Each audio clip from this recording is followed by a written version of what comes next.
Hello everyone. So today we will be talking about JavaScript closures mainly, but before that we will talk about JavaScript variable scopes.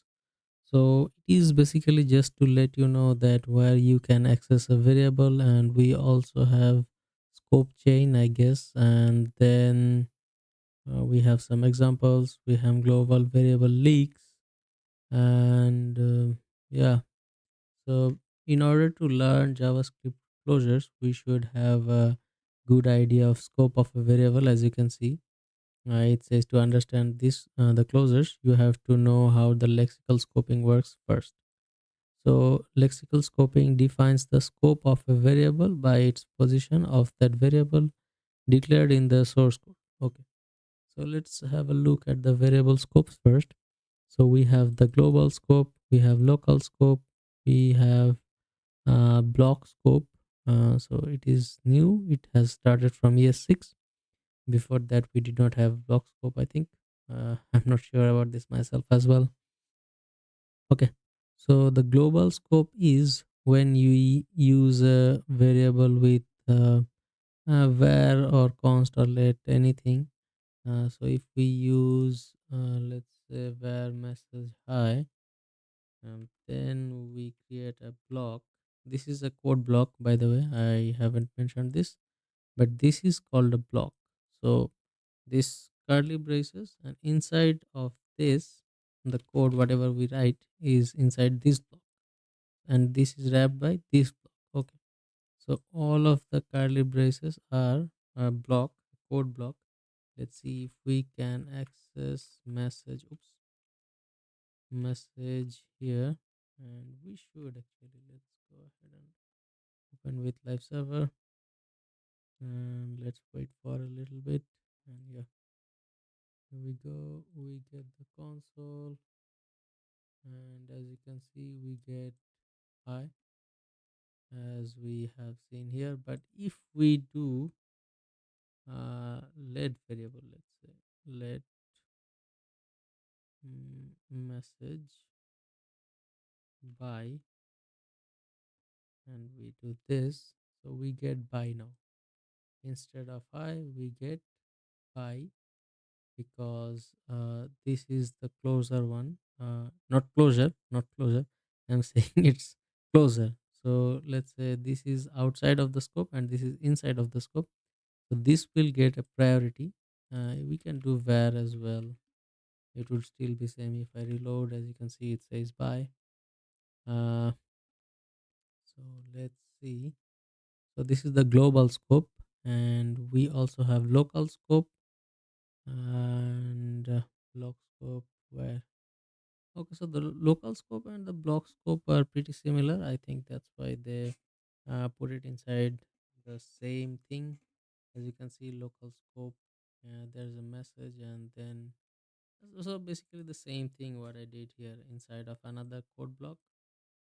We run this, as you can see, message says hi, but inside of that function we get another message of where message, and it says hello.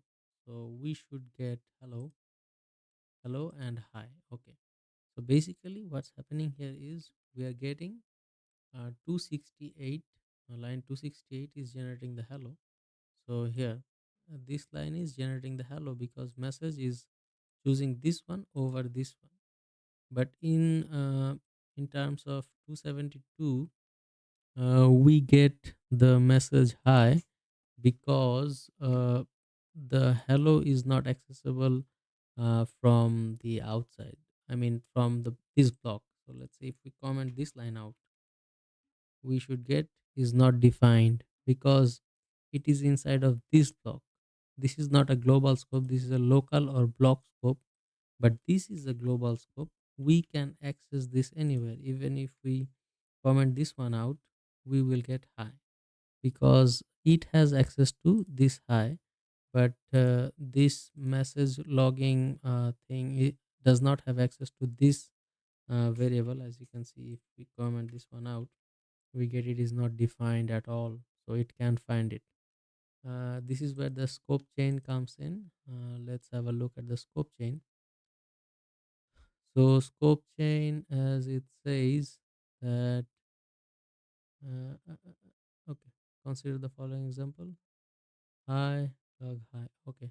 So in this example, we reference the variable message inside the say function. Behind the scenes, JavaScript performs the following: looks up the variable message in the current context. So basically, looks for message right here. If it gets it, it just logs it out. But if it doesn't, uh, in the current context, if it cannot find any, then it finds the variable in the outer execution context, which is the global execution context. So basically, there's a scope chain going on. So let's say if we have another function here, function C, let's say, and we have log. Now let's define the message by, and we log the message here, and we call the function. And what do we have? We can see by. Let's comment this one out as well. Okay, so we can see it says by, but if we comment this line out, so this function, this block of code does not have any message, right? So what happens is this message, this function will go outside of this function and see, okay, there's a message and it says hello. So I'll say hello. So if we comment this one out and uncomment this one, now we should see hi hi here, because this has access to this, because we have a scope chaining going on. So this function will have a look if there's a message inside of this function, and it doesn't find any, and then it goes to look for this message inside of this function, and it still doesn't get it. So then it goes to the global execution context. So basically, when we write something out in the open, so it doesn't, it is not inside any of the functions, as you can see, and so it is in the global function. And when we scope chain like this, we go from this to this and then this. So it checks for the message in each and every one of these functions, and whichever one it finds the closest, let's say this one, and this one would be then printed like this. As you can see, it says bye. Okay, more scope chain examples. Okay, let's go. Maybe we shouldn't talk about closure in this video because scope chaining and scoping itself is a big topic. So let's cover scope chaining in this video, and we will be talking about closure in our next video. So let's see what's happening here. So we have a variable y equal to 20, and we have reassigned rather, not renamed. We have reassigned that variable to 200, and we're trying to log inside of here. What do you think will happen? We have called the function outside, and the bars inside. So this should result in y equal to 200 in line 285. Yes, we're getting 285, but if we do a log of, it will still result in y, my bad, because it is inside the same function. So we get y 200. I wanted to actually log y outside, which will now result in 20. As you can see, it says 20 in line 292. We get 20 because it is accessing this variable.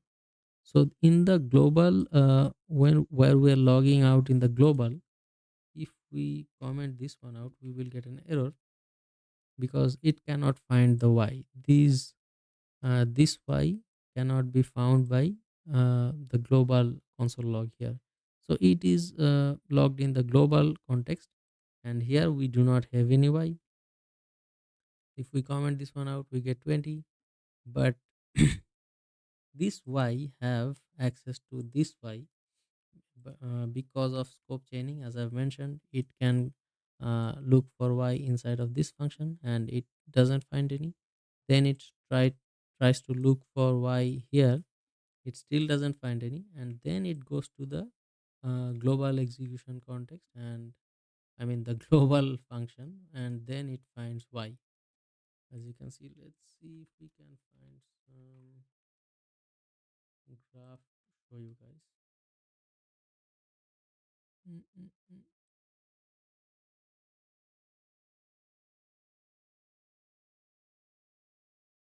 Mm, should have done this before, but it's fine. As you can see how the variable looks up function.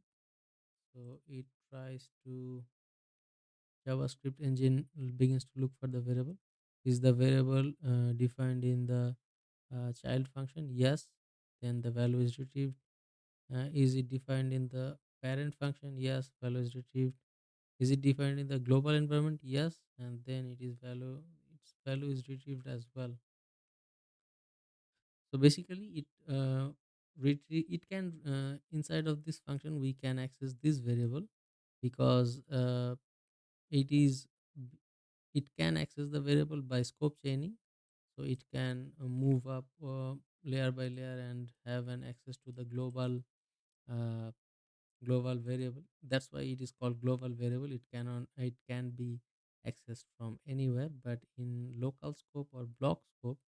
So block scope is only valid for this block. Let's say this is a code block, as I've mentioned. This is also a code block. So if I define y here, let's say y equal to 300, and then we log y here, we will get 300. As you can see, we are getting 300 here because it is block scope. And actually where is not block scope, my bad. Let is block scope. And as you can see, we get uh, so I have talked about global scope and local scope, but I haven't mentioned which is which. So basically the var is counted to be a global scope variable. As you can see, when I do a 300, it is actually overwriting this value here, because var is a global scope variable. And as you can see, we have y and logged out here, and we get 300 from all of these functions, because it is overwriting this. So this is global variable. Even if we do this, it will still be overwritten, as you can see. But if we do let y here, now this is in I mean the let is block scope. So this y now cannot be accessed elsewhere. It can only be accessed in this. If we comment this one out, as you can see, y is not defined at all, because these other ones cannot find this y, because this is block scope variable only. Let and const are block scope variable, and the var is the global scope variable. But if we do a let y here, it can be made global scope, I would say. As you can see, all of these have access to this y, because even though it is block scope, but it can be accessed by scope chaining, as I've just mentioned. So this function have access to this function's variables, and this function have access to this global scope variable. So they can go one step behind and get the values from their parent element. But parent, so this is the parent global execution context, right? So the global function, let's say. So this cannot access the variables of the child, but the childs can access the parents variable. Okay. So do we have anything else in the scope chain? Let's see. So it looks up the variable message in the current context, function execution context. So this is the execution context, as I've mentioned in our call stack video. This is an execution context. This will be created execution context, and then it tries to look for this y. inside of this function. If it doesn't find it, then it moves to the outer execution context, so which is this function, and still doesn't find y. But if it does, it will just print that that value, that value, my bad. And if it still doesn't find it, it will go to the global execution context and the global variable storage, let's say. More scope chain, we have gone through this. Global variable leaks. Okay. Oh, so this is just assigning a value without any var, let, or const. So let's run this one as well and let's have a look.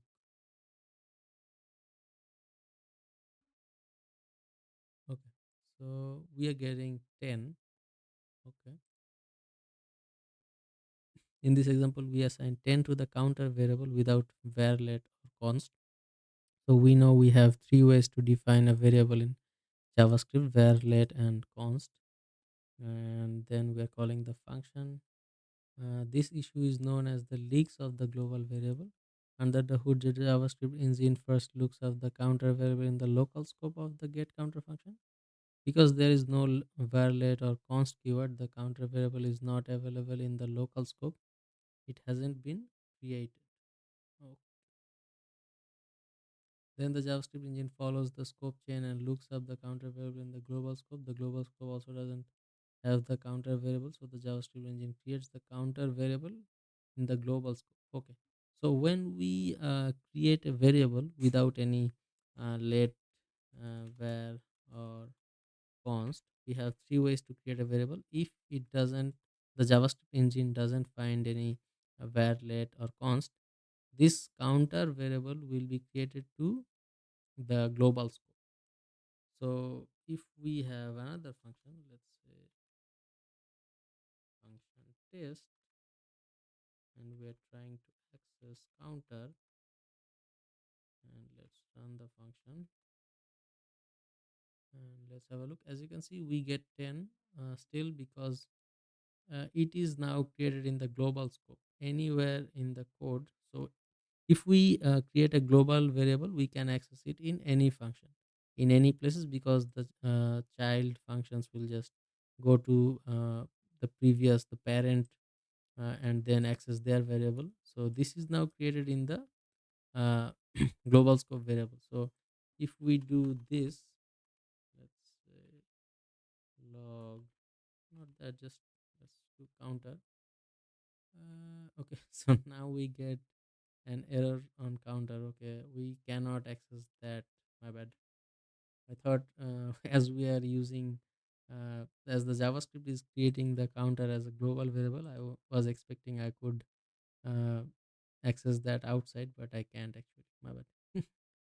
Okay, so the block scope, as I've mentioned, let and const. Oops, I have okay, clicked it. Okay, just stop it. So let and const keywords are allowing us to declare variables in block scope. So as I've mentioned, which is a block scope, so we can access the variable inside only this. So let's do let, and let's do 10. Let's see. Okay, this can still access 10, because as I've mentioned, scope chaining, it can access the variable from here. So parent can get that. So let's say we put it inside this, and now let's say what happens. So we get 304, we get 10 because it has access to this, but we are trying to return a counter from here, but we do not have a counter here. We cannot access the variable inside of this function, as I've mentioned previously. Okay, so I understand. I think I not understand. I hope that you guys understood what variables are and scopes are. So the global scope, local scope, and the block scope. And if none of these, like var, let, or const, is assigned, it will be created in the global scope, and it can be accessed everywhere except the global scope, because that will throw an error because the function actually is not executed. I get it why it happened now. Okay, so I wanted to actually talk about closure, but the variable scopes were the main topic in this video, so I will name it accordingly. If you didn't understand anything, or if you have any issues understanding anything, let me know down below in the comments, or you can DM me in my socials as well. Yeah, so we will be jumping to React very soon. So React is a very popular JavaScript library. So the things we were doing using the DOM, let's inspect it. And as we did previously, we could create everything in here using JavaScript. So that's what DOM manipulation is, but React will make things much easier. So yeah, looking forward to it, and thank you very much. I will see you guys in the next video. Thank you.